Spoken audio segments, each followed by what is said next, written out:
rumah sakit umum yang mandiri dengan pelayanan prima, mewujudkan sumber daya manusia yang profesional, mengembangkan kerjasama kemitraan dengan pihak ketiga,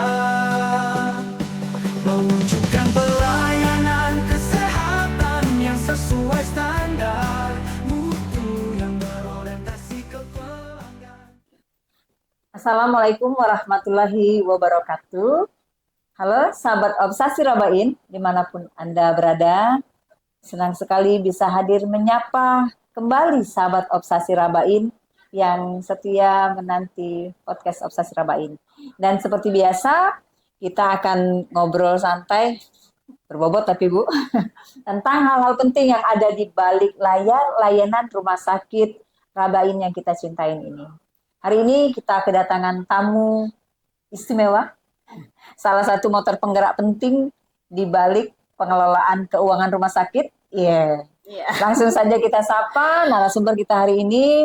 Ada Ibu Heni Kristiana, SEMACC, Kepala Bagian Keuangan Rumah Sakit Umum Daerah Dr. Haji Muhammad Rabain.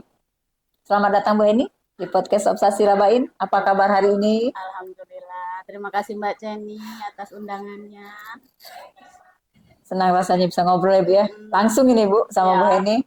Hari ini kita akan membahas topik yang sebenarnya sangat penting Bu, tapi seringkali kurang dipahami masyarakat, yaitu tentang BLUD, Badan Layanan Umum Daerah. Kita akan kupas bagaimana perannya dalam mendukung layanan rumah sakit, khususnya dari sisi pendanaan dan integrasi dengan JKN. Siap ya Bu? Siap, insya Allah siap. Baik, Bu Heni, banyak orang yang belum familiar Bu ya dengan BLUD tadi. Sebenarnya apa sih Bu yang dimaksud dengan BLUD itu? Tapi sebelumnya perkenalan dulu dong Bu. Kasih tahu sama penonton podcast Obsasi Rabain narasumber kita hari ini. Lanjut silakan Bu. Halo Mbak Rabain, saya Heni Kristiana, SEMACC. Saat ini sebagai Kepala Bagian Keuangan di RSUD Dr. Haji Muhammad Rabain. Salam kenal, semoga perbincangan kita hari ini bisa bermanfaat ya. Lanjut nih Bu, apa nih yang dimaksud dengan BLUD tadi Bu? BLUD. Okay. Jadi secara regulasi BLUD itu diartikan sebagai bentuk fleksibilitas yang diberikan oleh pemerintah kepada unit organisasi yang ada di daerah maupun di pusat untuk dapat mengelola sendiri keuangannya. Dalam arti dia bisa memberikan semua kebijakan yang ada di dalam RSUD itu sesuai dengan peraturan-peraturan yang ditetapkan sendiri oleh pihak, dalam hal ini kita rumah sakit, melalui peraturan-peraturan kepala daerah. Jadi sebenarnya kalau BLUD ini sudah lama sih Mbak Chen. Jadi kalau secara regulasi yang terbit dari 2007 itu sudah ada regulasi terkait BLUD. Nah, tahun 2009 RSUD kita ini sudah ditetapkan sebagai unit organisasi yang sudah melaksanakan pengelolaan keuangan secara BLUD. Jadi kita diberikan keleluasaan, fleksibilitas untuk mengelola sumber-sumber dana kita yang ada di rumah sakit. Nah, untuk dari 2009 sampai sekarang kita sudah berjalan sudah agak lama, tapi untuk beberapa hal mungkin kita harus lagi menyesuaikan dengan regulasi-regulasi yang ada di peraturan yang ditetapkan oleh pemerintah. Artinya dari tahun 2009 Rumah Sakit Dr. Haji Muhammad Rabain sudah menjadi BLUD ya Bu ya, BLUD ya. Nah, apa saja nih keuntungannya yang diperoleh Rumah Sakit Rabain ini dengan status BLUD itu? Kalau istilah keuntungan mungkin persepsinya rupiah ya, tapi mungkin kalau kelebihan yang bisa kita tanda kutip manfaatkan dalam pengelolaan secara BLUD ini artinya kita bisa, kalau dibandingkan dengan unit organisasi lain misalnya OPD lain di Kabupaten Marinim, rumah sakit itu kan bisa mengelola pendapatannya sendiri, bisa membelanjakan uangnya sendiri tanpa harus menyetorkan terlebih dahulu ke pemerintah daerah atau ke kas daerah. Di sisi lain, saat ini kita juga selain sumber dana dari BLUD, kita juga masih dapat sokongan, Mbak Jenny, terutama Masih tetap untuk dibantu. iya, masih tetap dibantu oleh kabupaten, pemerintah kabupaten, khususnya untuk belanja pegawai dalam hal ini gaji dan tunjangan ASN ya. Iya. Nah, secara regulasi itu tadi karena BLUD itu menganut fleksibilitas, jadi kita rumah sakit itu diberikan kewenangan, misalnya untuk mengatur terkait kepegawaian. RSUD itu mempunyai keistimewaan sendiri dibanding OPD-OPD lain yang tidak BLUD. Dan perlu dicatat bahwa seluruh kewenangan ini harus tetap berada dalam koridor regulasi. Artinya semua keleluasaan kita, kefleksibilisan kita ya, itu ada peraturan yang menaungi ya semuanya. Jadi selain kita misalnya ada secara umum ada 10 fleksibilitas Mbak Chen untuk BLUD. Salah satunya terkait pengelolaan keuangan, kepegawaian, pengadaan barang dan jasa, dan masih banyak lagi. Jadi dari sisi itu kita lebih leluasa bergerak walaupun tanpa pelanggaran ya, artinya tetap semuanya harus dalam koridor hukum yang berlaku kayak gitu. Itu mungkin sisi kelebihan kita sebagai BLUD. Baik, kalau kembali lagi soal pendanaan Ibu ya. Bisa dijelaskan sumber-sumber pendapatan BLUD itu apa saja ya Bu? Kepo ya. Ya, jadi kalau secara nomenklatur kita itu ada di BLUD itu ada 4 pendapatan yang perlu kita catat dan laporkan karena kami bagian keuangan Mbak Jenny, dalam laporan keuangan BLUD ada pendapatan dari layanan kita, ada pendapatan dari kerjasama, ada juga pendapatan lain-lain, termasuk pendapatan yang kita peroleh dari bantuan APBD, misalnya dari pendanaan untuk gaji, pendanaan untuk misalnya pemeliharaan gedung atau dan yang lain-lain.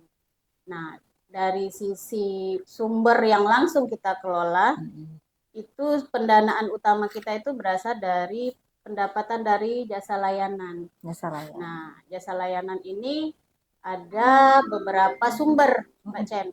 Sumber yang pertama itu yang utama dan utama itu sumber dari Jaminan Kesehatan Nasional, ya, atau JKN atau dari BPJS Kesehatan lah kalau bahasanya, karena BPJS Kesehatan itu adalah pelaksana dari sistem Jaminan Kesehatan Nasional. Nah, kalau yang lain-lain jasa layanan itu bisa kita peroleh dari pihak ketiga atau yang sifatnya umum, misalnya dari MCU, dari kegiatan-kegiatan yang kita lakukan dengan kerjasama kita dengan perusahaan-perusahaan yang dibayar tanpa melalui JKN. Nah, ini ada yang seru nih Bu. Salah satu sumber pendanaannya dari klaim JKN. Ya. Bagaimana Bu prosesnya tata kelola klaim JKN itu sendiri di rumah sakit kita Bu?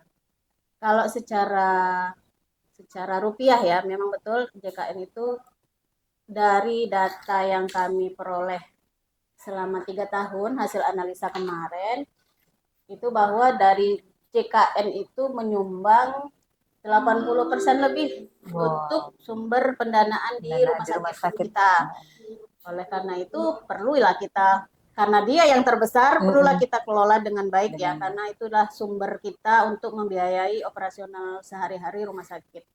Nah, kalau untuk JKN sendiri secara umum saat ini untuk tata kelola kita belum ada semacam SOP yang mengatur secara terintegrasi keseluruhan proses tata kelola itu. Cuma kita sudah berjalan secara baik selama ini. Mungkin yang perlu dibutuhkan adalah lebih menyeluruh lagi dari semua pihak terkait dengan proses pengajuan klaim kita, Mbak Chen. Jadi dalam temuan kita beberapa waktu dapat kita simpulkan secara data bahwa kita itu masih banyak kelemahan dari sisi misalnya administrasi pemberkasan, administrasi secara proses pengkodingan misalnya, dan terus tuh administrasi dari Waktunya Ibu ya. waktu pengumpulan misalnya dokumen yang akan dilakukan klaim dari berkas-berkas yang ada di ruangan kayak itu kan itu. Nah, itu tadi kita perlu semacam satu naungan SOP yang membuat kita itu kita harus patuh ini. Bagian ini harus menyerahkan ini kapan dan seperti apa misalnya. Bagian ini harus menyediakan data dan informasi yang dibutuhkan agar klaim yang nantinya kita ajukan ke BPJS Kesehatan selaku pelaksana JKN tadi itu bisa optimal.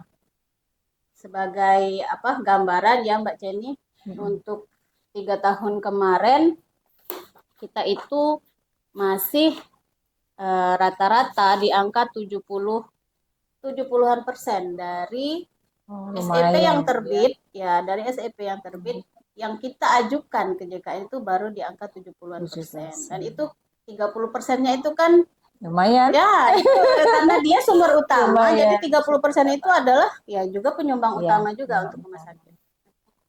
Jadi tantangan terbesarnya apa nih Bu dalam mengintegrasikan pendapatan BLUD itu dengan pendapatan BLUD tadi dengan pengelolaan klaim JKN? Ya, kalau dibilang tantangan mungkin ini ya. Tantangan bagi kita semua mungkin ya. Satu tadi mungkin kepatuhan kita masing-masing dari maksudnya mudah-mudahan dengan SOP yang nantinya kita jalankan secara ketentuan yang ada, mudah-mudahan yang 30% tadi bisa kita kurangi lagi untuk di bulan-bulan ke depan. Jadi dengan adanya SOP yang menyeluruh dan nantinya Mbak Jenny direncanakan dari SOP ini akan kita buatkan semacam sistem untuk tata kelola secara digital mungkin ya, karena kita kan sudah zaman digitalisasi, minimal pakai apalah Google atau Google Spreadsheet atau apa gitu kan, nanti kita bisa pakai sebagai bahan monitoring terutama bagi manajemen yang menaungi seluruh kegiatan di rumah sakit ini bahwa nanti posisi dokumen yang akan diajukan sudah di mana, seperti apa, sudah sampai berapa persen misalnya itu kan. Jadi itu diharapkan nanti jadi ada semacam dashboard, dashboard bagi pimpinan kita terutama bagi direktur untuk memonitoring dan memberikan semacam dorongan bagi seluruh rekan-rekan di rumah sakit ini agar lebih tanda kutip disiplin secara administrasi, melengkapi semua dokumen agar para pengaju klaim bisa menjalankan tugasnya dengan baik. Nah, bagaimana Ibu dan tim menjaga agar pengelolaan keuangan itu tetap akuntabel dan transparan sehingga BLUD ini bisa membantu mempercepat peningkatan kualitas layanan rumah sakit? Kalau tim ya, secara tim, kalau dari sisi keuangan ya saat ini kita sudah memakai sistem informasi yang diberikan oleh Kementerian Dalam Negeri, Mbak Jen. Kalau untuk BLUD kita sudah pakai e-BLUD yang terkait dengan mulai dari perencanaan sampai pelaporan keuangan. Di 2024 kemarin kita masih proses pembelajaran, 2025 insya Allah kita sudah jalan sesuai dengan ketentuan. Mungkin ada sisi-sisi kekurangannya nanti, dan tapi dari sana saya sebagai Kepala Bagian Keuangan berharap semoga ini jadi semacam alat bagi kami untuk lebih akuntabel, lebih transparan dalam penyajian terutama data-data terkait keuangan. Itu harapannya Mbak Jen. Tapi itu tadi kembali lagi, keuangan itu kan salah satu bagian dari RSUD Rabain yang tentunya membutuhkan dukungan dari semua pihak, karena kita sebagai lembaga pelayan publik terutama lebih banyak dominasi di bidang di unit pelayanan itu. Jadi unit-unit pelayanan ini akan memberikan data, sumber informasi terkait dengan nantinya kami dalam mengelola keuangan. Keuangan.